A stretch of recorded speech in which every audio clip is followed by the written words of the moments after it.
Is Kevin Owens turning heel again? Because he always does it. He gets a friend, he says nice things to them, they last about 6 months, and he turns evil. He eats himself from the inside out with moral conflictions, and he's got to provide for his family. It's the Raw Review, folks. I'm Ollie Davis. I'm joined by Luke Owen, DAD. Boy, do we have an offer for you today? Oh, that's right. This episode is sponsored by the good folks over at Geologie. Boy, howdy, Ollie. I would say that you and I are looking pretty great in terms of skincare. I think it's the perfect amount of sort of just general hydration of my skin and sheen. Do you know why that is? It's because Geologie make handsome a habit using science. They are a 6-time award-winning company creating, this is a direct quote, simple and effective skincare routines customized just for you with ingredients that are proven to work and formulated for daily use. The product set is great for both individuals new to skincare and seasoned skincare experts. Do you have acne, oiliness, wrinkles, puffy under eyes? Geologie. Click the link in the video description down below because you'll take a 30-second quiz and then you can get 50% off your 30-day trial. Click the link in the video description down below. What an offer. Well read. Thank you, mate. Genuinely, we've been using it for about 2 months now. And yeah, it's great. It is really good, I don't have flaky skin anymore. Do you like that catchphrase they've got as well? This is on their new, the sort of the new bio and stuff they've given us, the new ad read. I'm just going to read it one more time because it's so good. Making handsome a habit. Oh, it's good, isn't it? That's what it is, because sometimes... It's even capitalized. Sometimes I confuse well-groomed people who have put effort into their face with attractive people. Yeah. You don't have to be naturally attractive to be handsome. We can't all be Chris Van Vliet, but we can possibly look as good as he does in terms of skincare. But wasn't that his advice when we all asked him, how are you so handsome? Yeah. And he said, start moisturizing early. And not just like early in the day, early in your life. Oh, yeah. So we could all be like Chris. Kevin Owens is the main subject of this episode. Sure is. Because we got... Actually, full credit to Raw, I thought this was really well done. And... sure, just a month ago, Big E, Seth Rollins, Kevin Owens, they were all on SmackDown. Raw doesn't feel like a new show, really. This is like one of the worst drafts ever. I've got a theory as to why this feels like one of the worst drafts ever as well. I was talking with Tempo T. Wrestlo about this on the SmackDown review. Brian. So, here is a list of names that were on Raw last year and then got drafted to SmackDown and then have all been drafted back to Raw again. So the same group got drafted to SmackDown and then got drafted back to Raw. Seth Rollins, Bianca Belair, Rey Mysterio, Dominic Mysterio, The Street Profits, Kevin Owens, Dolph Ziggler, Bobby Roode, Apollo Crews, and by extension, Dabba-Kato. Austin Theory, you might as well chuck in there as well. I suppose he you're just didn't right, go to SmackDown, he went back to NXT. Exactly, yeah. Yeah, so, but with that, I think they've crafted a really nice story here, and I'm excited about the main event of Raw character-wise going forward. This. So what we got first, Seth came out for a promo. He won the ladder match last week. He's going to get a shot at Big E's title. Big E comes out, and they're going let's do a match tonight. And Seth's like, no. That's not what my contract says. Yeah, I'm still healing up from the ladder match. Ooh, it's the most selling Seth Rollins has ever done. And then Kevin Owens walks out because, it's WWE. You've got to interrupt people. He cuts a promo and he says, me and you, Big E, we've never done this before. Let's have a match tonight for all these fine folks, baby facing it up to the extreme. Indeed. But then, later on in the night, Kevin Owens had an interaction with Seth Rollins. Now, here's what I've always loved Steen. And then by extension, have always loved Kevin Owens. Because Kevin Owens is a guy, he is a wrestler that cares about previous feuds and how they have affected his character and his character's growth. You see this a lot in WWE, where someone will have a feud with someone and then it doesn't bother them in the least the next time that they interact. Or if they turn babyface or heel, they're then just friends with them, even though they were feuding with them. Otis and Dolph Ziggler is a great example of this. Kevin Owens is someone who was just like, well, I know I feuded with you last year and leading into WrestleMania. Of course I don't like you. You really irritated me in that, so I need to carry that through into this. I can't just pretend that never happened. So Seth walks up to him and he's just like, oh, for God's sake, why you? Not you. Of Kevin. all people. Kevin. But Seth basically says, in so many words, embrace the hate. And, you know, where has being a good guy got you? Because, hey, I'm Seth Rollins. I'm wearing doofy suits. I'm holding a contract here for a WWE Championship match, not at Survivor Series. I don't know when it's happening, but I've got one. And I dictate the terms. And he walks away from Owens. And Owens there looks at him and is like, well, I'm not going to listen to that. He's a dickhead. Cut to the match. Yeah.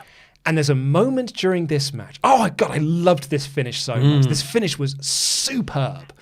Great match anyway. Yeah. Really good match anyway.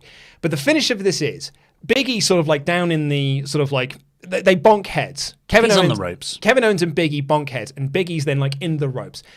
Rollins walks up and he decks Big E. It's weird. It was just a right hand. I would have thought he'd like hit him with the clipboard or something, you know, because then Big E sort of like rolls into the ring. Kevin Owens saw Seth Rollins do that, and now has got to make a decision. Do I have a pop at Rollins, or do I take advantage of this situation? And he opts to take advantage, and Big E rolls him up and he gets the win. It looked conflicted though. Before Owens jumped into it. 100%, because, and you can see that. This is why I love this so much, and I love Kevin Owens, because like it's all him really that's making this so great. Because he then cuts a promo after the match, being like, "Sorry, that's Discord." He cuts a promo. It's the Raw general manager, the anonymous Raw general manager. He cuts a promo saying, "Oh, I didn't see Seth do it. Oh, I don't know what happened. I just went in for the pin." And Big E's like, "No, mate." Yeah. And he literally, Owens cuts a promo on Seth being like, "Oh, Seth, you tool. Are you trying to interfere in my matches, are you? I'll sort you out next week, pal." It was so rambly. He was obviously like, he was panicking. He got caught. He got caught out. So he's like, "I'm so sorry, Biggie. I didn't mean it. I didn't even see it. You little bitch, Seth Rollins." He said bitch twice. And it was just, And Biggie wasn't having any of it. Gave him a big ending. Why would you with Kevin Owens, even though he's been saying he's been a babyface for well over a year now. Quite a long time, actually. Yeah, well, he was a babyface going into Mania. Yeah. Last year. But he has, he's got a previous. And Biggie, what I loved about this is not only has it given Owens this really interesting tweener, am I turning heel later, sort of guilty, complex character. You've got Seth on the other end. He's like the devil. Just Is that annoying or is it fun? What, the Seth's laugh? Yeah. I think it's border. It was fun when it was John. I find it less fun now. But the suits sort of make up for it. Sometimes when he does it, I genuinely get annoyed. But then other times when he does it, I'm like, that's an annoying laugh. So it's doing what it's supposed to do. I just think he does it too much. Yeah, potentially. Yeah. So you've got that on one side. What I love about this is it also makes Big E a more well-rounded character. Because now Big E is like, I can't trust anybody. My New Day boys are on the other brand. Kevin Owens, who was a good guy, he's been really nice these last 2 weeks. Now he's trying to cheat to win. He was part of the New Day for a hot minute. Yes. Do you remember that? Did he turn? He turned on them. He turned on them. Yeah. Okay. So Big E, hopefully he remembers that. Did he become one of Vince's boys? Do you remember Vince had that period of time when he was just like he had Kevin Owens and he had Charlotte? Like, yeah, he would just sort of point to the back and introduce other people for like to be inserted into triple threats that no one wanted. Yeah. I can't remember that, but yeah, I thought this was a really well done thing. Great match as well. Owens and Big E just slapped the hell out of each other, and Owens, he went into those sentons. Didn't he just? He was landing all of his weight on top of them. It was glorious to see. But I think because you're doing it on Big E, his tits are so big. It's like being onto a bouncy castle. Yeah. And I read an interview with Big E from the last week where they wanted him to do the tit dance that I did last week. That you're so good at doing. That Ethan Page does because he's got the tightest tits in wrestling. And Big E said, look, I'll do a lot of things, but I'm not going to do that on TV. I thought, where is your line? That's your line, but you've done... Yeah. You lick your hand and spank people? Are we all forgetting the big sweaty men, big meaty men slapping meats? Exactly. So yeah, anyway. I was really impressed with this. I love the match. Thumbs up all round. Yeah. Raw consistently has done good main event title pictures. Like all the Bobby Lashley, Drew's got repetitive, but it was good. The Big E win, Bobby and Goldberg actually, did have an edge to it in the end. Well, this is what I would say is credit to WWE, is that when I started this episode of Raw has been a slog for pretty much all of 2021. I would say all of 2021, Raw has been a slog to watch. It's some of the most consistently awful wrestling TV I've ever seen. And to the point where I struggle to care about a lot of what the show does. They've made me really invested in this main event scene.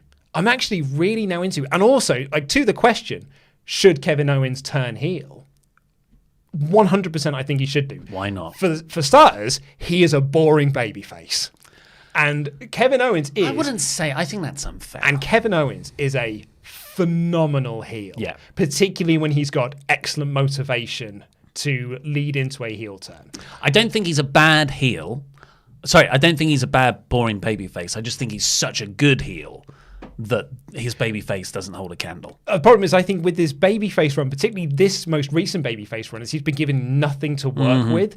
Like, he has felt like the most bored wrestler. Everyone says it in our comments and our live chat and everything like that. He has got the face of someone who's just like, well, I'm gone in 3 months. Yeah. I've got no point in even trying in anything I'm doing because I'm not sticking around.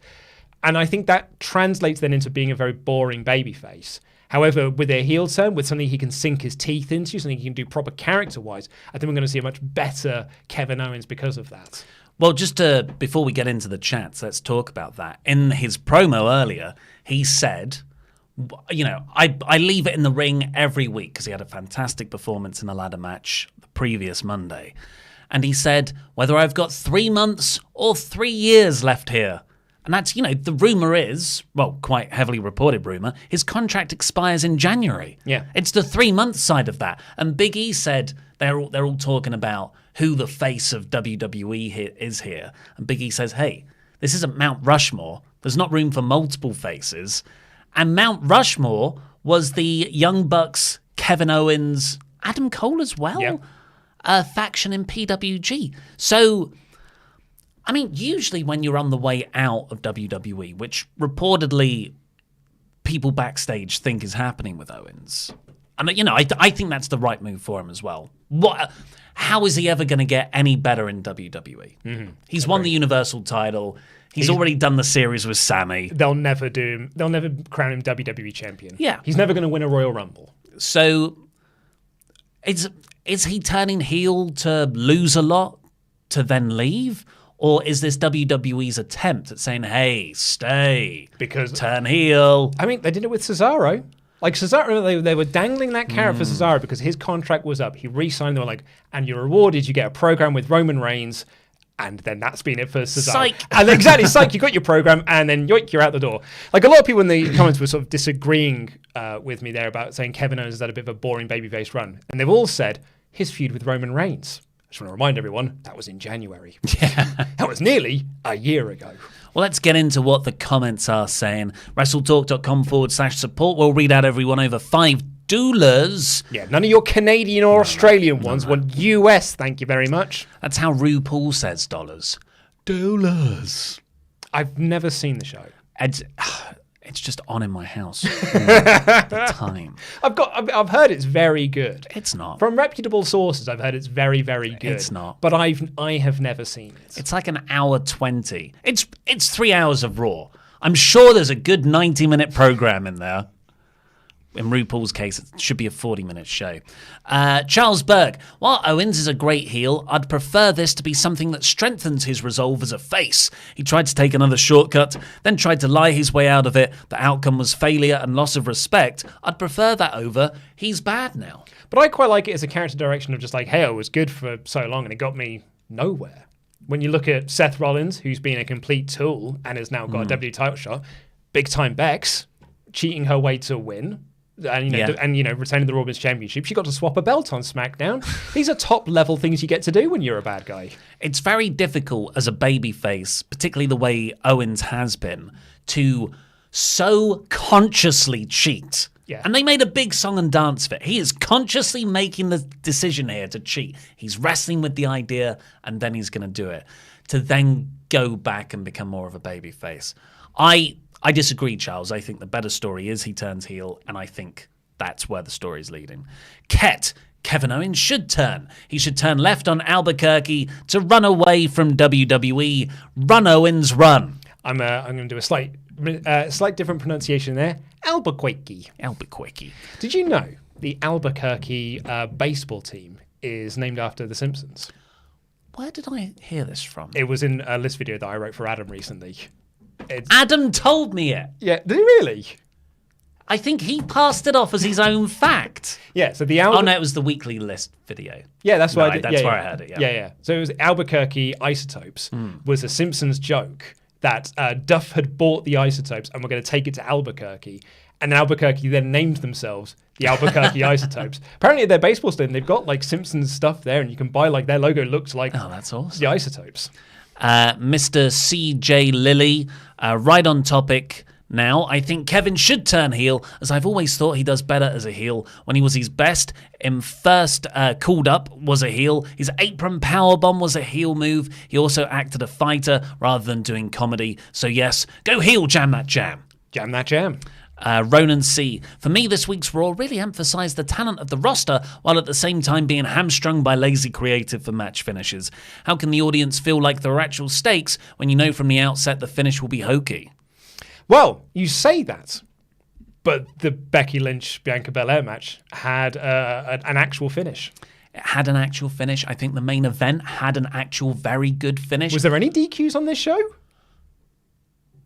I don't think there were. I think everything had a finish. And I loved the way Damien Priest went over T-Bar. That was a definitive finish. Finn Balor's great finish on the superplex into a cradle. There are a lot of Raws to go, that was a bad, lazy, creative show. I actually think this Raw was pretty good. Weirdly, and I'm going to come to this at the end, boring, but also pretty good. Yeah, that's pretty, Do you know what it is? It's good. I don't care. Yeah, I was still bored for most of it. And I don't care about anything on the show. But it was good. But they did do the bare minimum required to slightly impress me. Brilliant. Well put. Kane Plays Games. I was genuinely smiling seeing Titus's video package. It's just nice seeing a good person being appreciated. It was my first Raw in over a year. I liked it. You did not miss anything. Yeah, you made the right call, in fact. Maybe that's why you enjoyed it so much you haven't watched it for the past year. Nice that there was actually a fair amount of wrestling on the main wrestling show for a change. There was a DQ finish, someone pointed out in the comments, Mysterio, Austin Theory, which was a dumb finish.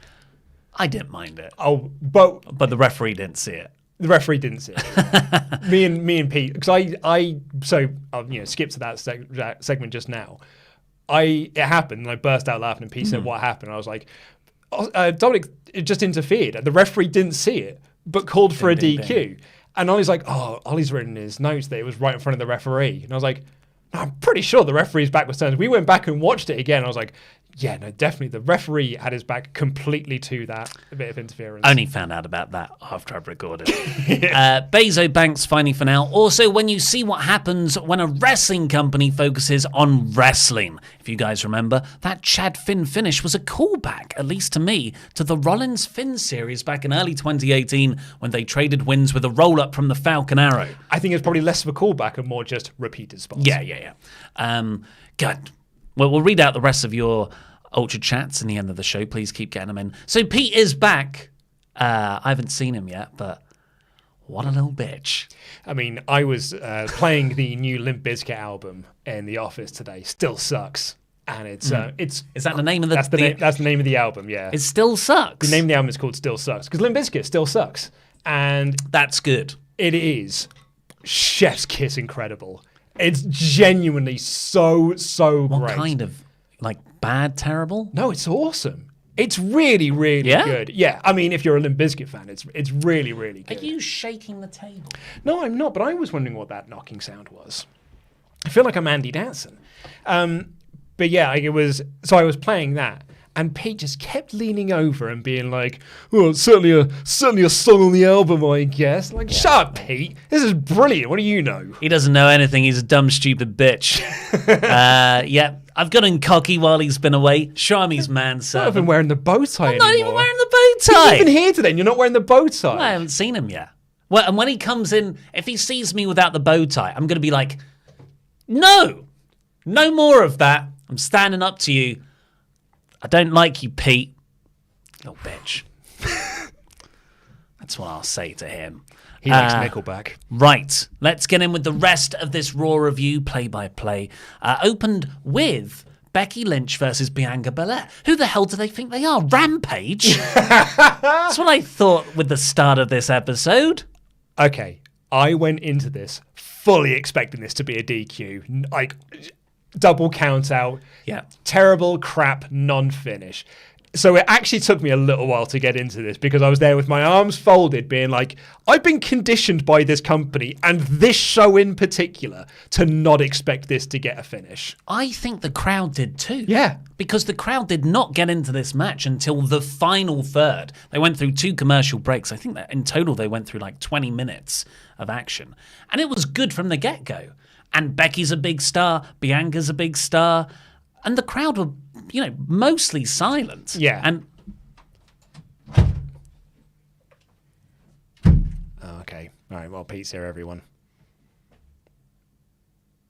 Hey guys, Hey, Pete. what's going on? You listen to the new Limp Bizkit album? have you seen the new... This is quite awkward Just now. here to say hi to my favourite manservant. It's making me uncomfortable. Hey everyone. It's making me uncomfortable. Well, you did really well while I was away. I'm still your Jam That champion. Oh, hey, here it is. Lovely. Glad I got this back. Longest reigning Jam That champion of all time. As of Monday, by the way. Longest reigning Jam That champion of all time. Just throwing it out there. Congrats, Pete. Thank you. Appreciate it. So you helped me retain my belt. That's good job. Really proud of you. I was listening though, just a few minutes ago. Oh dear. I was listening. To the Ultrachats? No. To Geologie? Like literally just after the Ultrachats, you were saying some things. The Becky has good stuff. The Rampage joke. It was a good joke. Because I was like, what is this? Rampage And it's starting off actually with a a joke big... that Pete's make all the Pete Yeah. Tempo make all the time. Yeah. Little bitch. Huh? Oh, you heard that bit. the Owens promo. Nope. Yeah, no, you heard it. Nope. Oh, no. Nope. Yeah. Oh, no.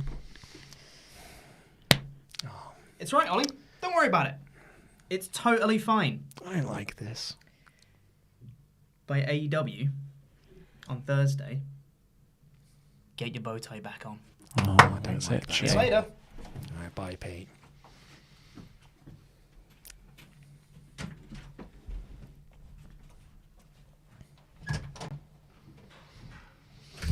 I don't think I like you being a manservant. It's cool. Pete's cool, isn't he? No. He's had the title a long time. I can say it because he's not my boss. He is cool. Sorry, I have to slap you. You say he's not. Yeah, I mean, I don't think so, though. It's soft skin. Thank you. Your hands are soft. I've got to get my bow tie. Yeah. Oh, well. Yeah. You were playing with fire, I guess, but I don't like this. I wonder if there's something I can do. So Becky and Belair. Yeah.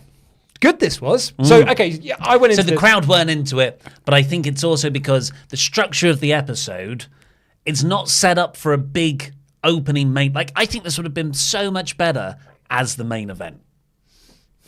Like how we got with Flair and Belair. Yeah, I suppose. Flair. I still think we'd have had the same problem, though, because this company is conditioning you to think, we have presented you a big-time match on Raw, no less. It's not going to have a finish. Yeah. Last week, you and I did this show. We had so many people message us on the Ultra Chat, so many people in the live chat, so many people in the comments being like, well, there's not going to be a finish because there's never a finish to these matches. And it was only until we get into the final third of this, I started to think like, I think there's no way that this isn't going to have a finish now. It's been going on for so long. This definitely is going to have a finish. And blow me down. Not only did it have a finish, it had a really good finish. A finish that was set up in the first third of the match, where Becky was trying to like unhook the turnbuckle. Very simple, this really. First third of the match, she tries to unhook it. Belair stops her. And that plays into the finish there, where Becky grabs it as Belair is like pushing her, like, pulling her away. She pulls it off. Belair goes into the exposed turnbuckle, and Becky gets the win. Hooking the tights as well, no less. Loved the finish, and I really, really enjoyed the match eventually. Yeah, very good match. A lot of people, I've seen several people go, well, this was a bad finish. And I think they're confusing screwy finishes that don't give you an outcome with, no, this is, Becky is a heel. I don't want her to be a heel. The crowd is still... You said she was a babyface last week. Right, I just, went by all the cheers of the crowd. And then she was getting Becky chants throughout this match. Yes. She even said to Belair at one point, yeah, they're cheering for me, not you. And yeah, that this is the right result for the characters. Unfortunately, I think I was a fan of the finish. I was a really big fan of the match.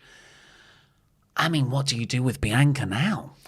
She has failed a lot. Well, I mean, the answer is to continue the feud. Not with Liv Morgan. So Becky did an interview after that. She said, well, I'm not going to fight Belair anymore. Going to give somebody new a chance, and it's Liv Morgan. Yeah, I think you do Liv Morgan, Bianca Belair wins, and you do Becky Belair again. I would love to see it be Liv Morgan. I would love to see it be a new face. This is what we were talking about last week on the show. I didn't want Bianca to be going for the title again, because we've just had her do that for a lot of the summer with Becky, no less, just over a different coloured belt. So Belair not going for the title anytime soon? Sounds like a Team Raw captain to me. Well, I was going to say she needs to find a tag team partner, because if you're not going after the main title, you need to find a partner so you can then go after the tag titles. Well, yeah, we'll get onto that later. Yeah. But good match, but ultimately, where is the division now? Well, they were all watching backstage. Yes. Yeah. I actually saw Dana Brooke this week, only because there was another blonde that I didn't recognise, and I wrote my notes, I'm going to presume that's Dana Brooke. Both of them are Dana Brooke. After that, still with this like weird Rampage style opening to Raw, like there wasn't a talking segment, there wasn't like a backstage thing, it was just straight into gorilla position. Rey Mysterio's there with Dominic, he's going to have a match with Austin Theory. Kevin Patrick is there interviewing them. I can already tell something height-wise doesn't match up here. Rey goes out and Austin Theory, tries to get a selfie with Rey exiting. In so doing, the cameraman steps back, revealing Kevin Patrick like this. It's so silly. My question to you, WWE, if you're watching this, why'd you hire him? If your whole problem is you're too tall and you're the same height as the wrestlers, hire someone smaller. Why did you give him a job if you're going to make him look like an absolute idiot? Because it's not like he's this huge charisma machine that's like, oh man, he's doing the most. Have you ever seen a Kevin Patrick interview and thought like, man, what an incredible interviewer that man is? Yes, because now I know he's doing everything on a half that's squat. An ironic thing. You've never watched a Kevin Patrick interview and been like, I nearly swore then. Man, he is the mean Gene Okerlund of 2021. He is a boring, bland person. Not his fault. He's directed to be that way. So my question is, why'd you hire him if he's so tall? I think he's got boyish good looks. You think that's why Mike Rome's got boyish good looks? Yeah, but Kevin Patrick looks more like the character from Fallout. He's got blonde hair, hasn't he? Yeah, but I've never played the game. Put a tuft of blonde hair on Kevin Patrick's lovely, rosy cheek, smiling face in a half crab. They're doing it with referees. Yeah. They're hiring smaller referees to make the wrestlers look taller, because that's why people aren't watching, Ollie. Because the referees are the same height as the wrestlers. It's about perspective. We've had this conversation. We have had this conversation. So Mysterio took on Theory. Decent match, I guess. And Theory drop-kicked Dom on the outside, but Rey kicks him into the 619 position. This is where Dominic gets some emotional revenge, slaps Theory across the face. Referee's back is turned to this, but presumably heard the slap. He could see Rey Mysterio. Mm-hmm. He heard the slap, turns round. Austin's there like that. DQ win. But by the time Theory. the referee had turned round, Rey was hitting the 619, so we didn't even see like Theory selling the punch or anything. Sometimes, referees obviously have really good deductive powers. No, they don't. They just don't always use them. And this was one where he used it. We have seen multiple matches in this company where people have interfered right in front of the referee and they have gone, "Adoy, what do I do now?" This was literally there was the perfect bit of interference, and somehow the referee was like, "Hold on, I feel a great disturbance in the force." This lad got punched in the face erroneously by the second on the outside. Ding, ding, ding, DQ. Rubbish this was. So Dom's turning heel eventually, right? You say eventually, but they've been doing this for like a year at this point. Ray was like, "Dom, son, what's going on?" And Dom's like, "Ah." And Ray's like, "You're all right, kid." Which means they're going to do this for another few months, yeah. Well, it's a WrestleMania program. I know, but the problem is they don't know how to they don't know how to tell this story over 8 months. So they're just telling the same beat of the story every week. What a beat, though. They have to keep doing it until the referee sees. Then we got the Seth Rollins promo we've already covered. Then Nikki, almost a superhero, almost a superhero, almost a superhero, and Rhea Ripley are backstage. This is earlier in the day, and Zelina Vega and Carmella, those, what are they called in Mean Girls? Mean Girls? Yeah, those Mean Girls. I like, your mask's not cool. This was awful. This was real bad. It's not Natty and Tamina. It's better. By that standard. This is a step up. I'd say it's a slight step up because Zelina Vega's got to do the accent now. Mm-hmm. Carmella is legit one of the worst actors this company has. Oh, she's okay. Oh, she's a terrible actor. And she's no good. The dialogue they're given is no good. Nikki is just a complete dork, and Rhea Ripley is a shell of a woman at this point. Rhea Ripley's not good at she's real bad. She is natty levels of bad. No good this was. And they got a match between these two teams. The heels picked up the win. It wasn't a championship contenders match, which makes me think they are going to get a title. They're going to get touched off the back of this. So I found this theory out while I was reviewing SmackDown, because there was a championship contenders match in that someone won. Well, actually, no, the champion retained, right? But later in the main event, the New Day beat the Usos, and it wasn't a championship contenders match. And the commentators were like, well, that puts them in line for a title shot. So I think the rule is you have to pin the champions in not a championship contenders match so you get a shot at the championship. Let's see if that tracks, whether Vega and Carmella get a title shot next week. Although there were, as we've said, a lot of the other women's roster backstage watching this match. And when I say a lot of, I mean all 4 of them. Yeah. And Dana Brooke twice. Dana Brooke, Liv Morgan, Tamina. And Dana Brooke and them back, I think. Yep. So, and Doudrop. So are they going to form tag team? None of them are in a tag team. Well, they could just form a tag team. Ripley and Nikki did. What's to stop them? Yeah. A whole division of Franken teams. Maybe they shouldn't release the Iconics.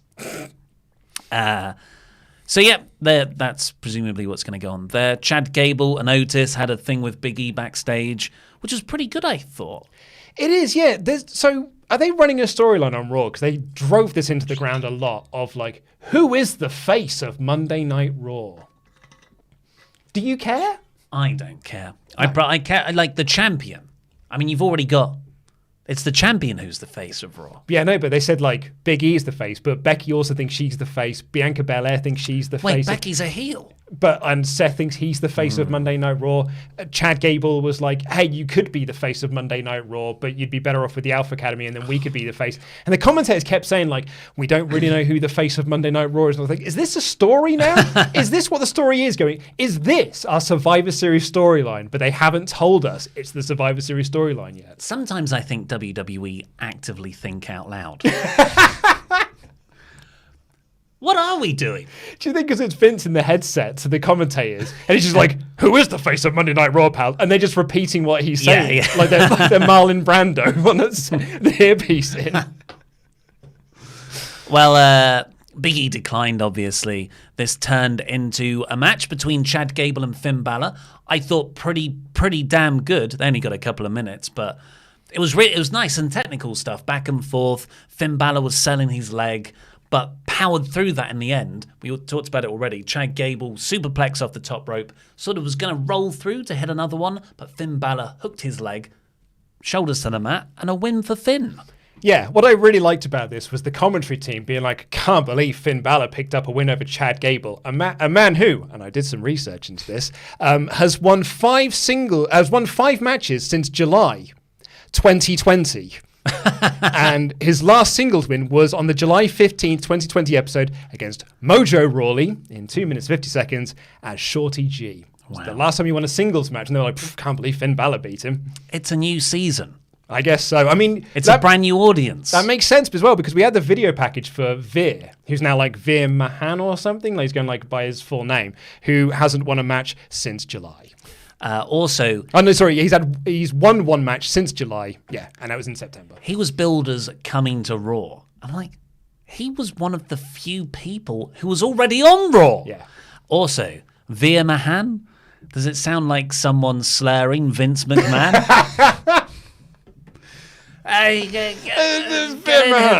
Veer Mahan.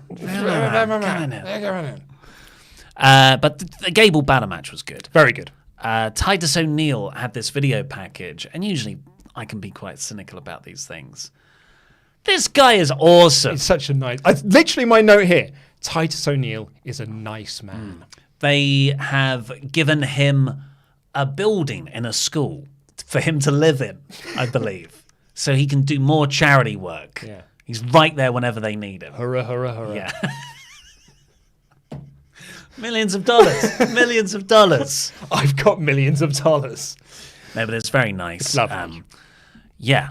A remarkable achievement. Yeah. We could all be a bit like Titus in this world. Mm-hmm. Street Profits then took on the Dirty Dawgs. It's SmackDown. Hey, really? The most notable thing about this is RK Bro have new music. Not only do they have new music, it's a remix of Randy Orton and Riddle's themes. That's actually good. It's not just one of them plays, then someone press stops and play on the other track. It's a genuinely remixed song. And it's pretty good. It might be the best crossover theme ever. Because none of them have been good. This might be the best one. Let me just write that down as a list, potential list. I was just thinking that. Top 10 joint tag team odd couple entrance musics that don't start with one and then abruptly shift into the other. That's got clicks written all over it. Also, you could do the other way around of that. Top 10 worst remix things that were just playing one track, pressing stop, and then playing another. Because I'll be honest, number one is RVD Booker T's theme, because that was really bad. So Riddle and Randy were on commentary here. It was actually very funny. Riddle was just like, oh my God, did you see that? Oh, these guys, they're flipping everywhere. It was funny. But the finish was Moss's music hits. He's so tall, even the cameraman got distracted because Dolph Ziggler super kicked Montez Ford and beat him in the middle of the ring. The ending of this, after the match was what it was. I wasn't that bothered by it, or impressed by it. But after the match, Riddle goes up to Moss and sort of has to have a fight with him. And Moss is so tall, he absolutely kicks the crap out of Matt Riddle. And Randy Orton's just watching, and the crowd are there going Randy, and Randy's like, yeah, probably not though. No, I don't really fancy it. But then he's like, yeah, no, I will have a fight. He takes his jacket off, and they come backstage to Damien Priest. I'm like, do we not want to see? It was really hot. It felt like something genuinely big was building. Because as we've said before, it doesn't matter that the guy cannot wrestle at all. He is big. It is impressive. And Randy Orton is very protective. Orton and Amos, Amos is going to run through everyone, but Orton feels like a genuine, what's going to happen here? I'm excited. And yeah, they built that up, but not in a way where it would naturally lead on to another segment. Yeah, it's a bit like, never mind that spit, here comes Mongo. It didn't quite work for me. Yeah, but Orton just came across as a bit of a dick. Because He just watched his mate getting beaten up. Which he does all the time. He does a lot. He does a lot. He's not a good friend, but that is part of their relationship, so maybe it's okay. No AJ Styles again. So yeah, people are missing sometimes these days. Weirdly, I felt Amos was scarier without AJ. Because he's not just got the little yappy puppy just running around and going like, the earth's flat. Yeah. That's why he's so the tall. The flat community. It's why Amos feels so tall. Go on, if you just reach up, you can touch that giant dome that's above us, Amos. Prove it for me! After that, we got a cracking match. You know, actually, this was my match of the night. Yeah. And I thought Lynch Belair was really good. I really like KO, Big E, particularly that finish. But Priest versus T-Bar in a no DQ match, where the story is, you know, it looks like they really are going with Damien and Priest. I mean, they literally said that in the promo. Yeah. So Damien's promo beforehand is when he was talking about Teabag, and he says, I'm going to introduce Teabag to the Damien in me. So, yeah, they are running him as a split personality thing. His Titantron is split into two. Mm-hmm. There's Damien on one side, the Priest on the other one. This is the most WWE thing I've ever seen in my life. Fundamentally not understanding what a character is. And just being like, well... Thinking out loud again. Yeah, tell me, what's the meaning behind your name? It just sounds cool. No.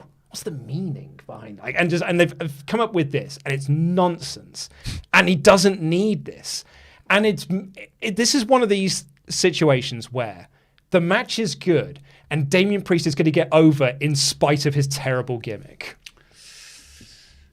I didn't mind it. Because Priest is doing his normal match that he, you know, which is very good, but it's his usual character. But then he gets tied up in the ropes. T-Bar gets a kendo stick, whacks him in the stomach. Have you seen the picture afterwards? I have not, no. Ugh! It looks like he's had surgery or something. It's horrid. That's the moment that makes Priest sort of Hulk out, I guess. And he just... Damien out. Yeah, he totally Damiened. And he gets the chair. He wails on T-Bar like 10 times. He chokeslams him off the apron through a table outside. Heck of a bump. And it was the most satisfying table. Oh, it was proper biscuity break. And after watching Baker and Abaddon, where they couldn't make that table break on Friday, to see this just go... Yeah. There was no I am the tables round here. Wonderful to see. It was like it was sawdust. It was it was a table 1 second, and it was sawdust. And T-Bar in the midst of all of it. He actually sent it back to atoms. Yeah. And, yeah, then he wins. I was like... This guy's good. I'm more into Angry Priest. I like this version of his character way more than I did the I'm just happy to be here, guys. Well, of course, anything's better than that. So we should be happy, right? But he had this gimmick in NXT that also worked, where he was the Archer of Infamy, this like party-goer guy. And it really worked for his character and stuff. Why can't he just be Damien all the time? Well, there's another. Well, it's like, why isn't Balor the demon all the time? Mm-hmm. Yeah, I actually liked it. I thought this was a cracking match. Very good match, but I stand by. I think Priest is going to get over despite the crap gimmick they've now given him. And afterwards, Apollo Crews came out and challenged Damien or Priest. Challenge Priest, better idea. I would say so. Yeah, of the two, you want to have the one who's just like, oh, I'm just happy to be here, and I'm just going to back up more fringe. Full credit to Dijak. Because... Correct name, please. Teabag. Cruz came out, and I thought, I was enjoying Teabag in this. I thought he was excellent. It reminded me how good he is. And then Reggie ran away from some 24/7 title stuff. And then it was the main event. Yeah. What'd you score it? I gave it a 3. But like it's one of those reviews where if you listen to my review back, you'll be like, oh man, Ollie liked this episode. No. I was bored. I was bored for 2 of the 3 hours, and the 1 hour I was into it, I was like, that's pretty good. It's been so interesting going through the community posts about this and reading the comments, because I can reveal that it was 53% 3 out of 5, with 17% saying 2 out of 5, 13% saying 4 out of 5. But it is interesting reading the comments, because I don't think that scoring this a 2 out of 5 or a 1 out of 5 is fair at all. No. Because 4 out of 5, 13%. A 1 out of 5 got 12%. Like, this was never a 1 out of 5 or a 2 out of 5 show. And a lot of the comments are, people are just giving this a bad review now because they don't want to like the show. Because this was genuinely probably the best episode of the year. It's just that it is like, it's still boring, but it was better than it was 2 weeks ago. Yeah. So that is a massive thumbs up, I guess. What more could we ask for? Patreon shout-outs time before we get on with your Ultrachats. Crap, we got those. Yes. Oh, damn. In the podcast shout-outs thread. Yeah, I've got them. Of course, go over to patreon.com/WrestleTalk. Become a pledge hammer of ours, and you'll get Bound for Glory 2007, our retro review. Very fun to do. It's gone down very well. People have very much enjoyed it. Very much enjoyed me reading out my forum posts from the period. Rather you than me. No, it's not good. It's only right, though, because we were playing a lot of your old WrestleTalk news episodes when we did the Ring of Honor episode a few months back. That wasn't fun. That was not fun either. Hello and welcome. And you'll also get a shout out with a wrestling nickname on this very show. So thank you, Colin McLeaner than Finn Balor. King of the Ring, Xavier Dagod. Yeah. Max Kurt Wallander Wallen. Yeah. Zoe Sung 101. Yeah. Geordie bus driver Harry. Hey. NJ Hornsberg. Yeah. The $100 man CD Horver. Mad Mac the Meat Father. Honestly, I had a call with him last week. Oh yeah? Me and Andy. This guy's incredible. He loves cooking ribs.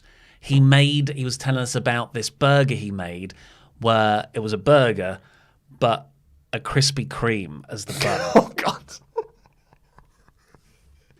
So he's proper, like, man versus food style. Yeah. He's got this sort of ribs subscription service he does for his friends.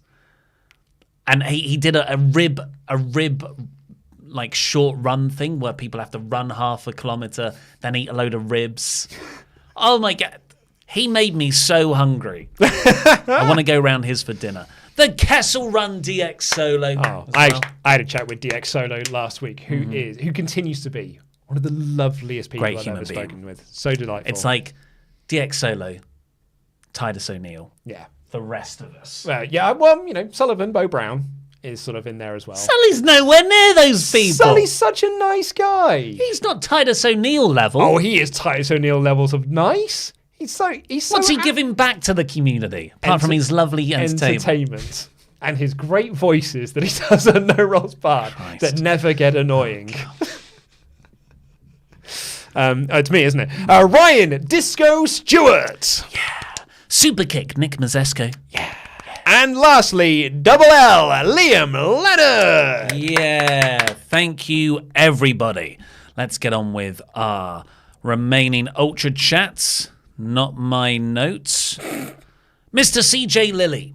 Hey guys, hope you had a fun Halloween. I know I did. Did you see that Alexa Bliss was trending for 2 days straight, Sunday and Monday, because so many people dressed as her, which would be so great to see for her, and she retweeted all 100 of them because she's great. Would say your Twitter trends are targeted towards you.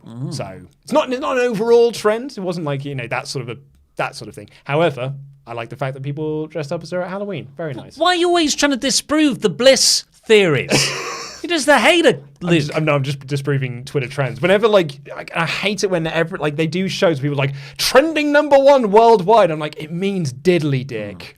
I was confused when a lot of stuff I remember when Doudrop first debuted and Piper Niven was trending on my little Twitter page. I was like, what? Yeah. That doesn't make sense. But yes. It was all the people you follow and stuff. It's also one of the reasons why I don't follow a lot of wrestlers on Twitter. Just like, man, the constant retweeting of stuff. It's bad enough following Louis. Twitter's horrible. Bezo Banks. Considering that I'll be at Survivor Series, I feel personally slighted that they just won't give me Bianca Banks 3. But man, that was a great match. Still looking for the people who told me to let it play out. But on the positive side, yes, Liv Morgan. More Liv Morgan. Oh, Bezo Banks. Oh, Bezo Banks. You need to temper that Liv Morgan expectation right now. We're talking 5 minutes of TV time next week. Maybe, if at best. Having said that, you and I all thought that there'd be no finish to Belair, Becky. Could be amazing. Let it play out. Hey, so yeah, Survivor Series is in like 3 weeks' time. Can't wait for it. Brand Warfare. Who are we representing? Team Blutiful Table. And finally, Nate S. When Kevin Crabtrick interviews someone like Damien Priest and he isn't doing a full squat, doesn't it make the big guys seem smaller then? Isn't that defeating the purpose? And Rhea and Gable are meant to be short in the first place. Well, yeah, but that's why they're never getting over. Because they look so small next to the giant that is Kevin Crabpatrick. Kevin Crabpatrick. I genuinely couldn't remember his name this morning. I couldn't remember where the crab went. What was crab and what was man? Well, obviously not an exciting episode of Raw for most people. Well, this is the thing. It's middle of the road, I think, is the problem. I was going to say, when Raw is actually half good, people are like, I've got nothing to say about it. Or unless it's really, really good, people might say, oh my God, a surprise cash-in, or retribution. But when it's bad, that's the most chats, definitely. Yeah, or like this is. I think the fact that we've had very few chats is indicative of how little people really care about this show. Yeah. I think it's probably going to quite comfortably win Worst Show of the Year in the Observer Awards. Definitely. Thank you so much to this episode's sponsor, Geologie, making handsome a habit using science. 6-time award-winning company they are. Look at this beautiful box that it comes in. The excellent skincare regime that comes with it. Tailored to you. Take your 30-second quiz, clicking the link in the video description down below, and you'll also get 50% off your 30-day trial. And hey, why don't you continue with the 90-day supplies of the product you love the most? Subscribe and save, or go a la carte. It's up to you. Thank you very much to Geologie for supporting this podcast. Please do at least click the link, because every sort of click helps us out. And thank you everybody for watching, and to our wonderful moderators and everyone who ultra chatted in. We'll be back tomorrow with an NXT podcast, Tempest and Pete, on Thursday with the AEW Dynamite podcast, and Friday, who have you got on? It should be me and Denise. But Denise has flaked out on me for the last 2 episodes. So it may be everyone's favourite substitute teacher, SP3, once again. But in theory, Team Danuke rides again. And Pete and Tempest again on Saturday for SmackDown. So subscribe, because after that it's Full Gear week. Yeah, we're doing a prediction stream. Going full gear for Full Gear. Doing a prediction stream and live reactions. It's actually these two handsome buggers doing the live reactions to Full Gear. We didn't get to do All Out together. I know, yeah. And I was gutted by that as well, because I really wanted to watch that, particularly then because I had it spoiled for me who debuted. But I now get to watch it properly. We might get to see Hangman Page win the title. Hopefully not. Don't want him to ever win. Tommy Dreamer! Thank you all so much for watching. We'll see you again soon. Jam that gem, everyone. Fist me, bro. Fist me. Yeah!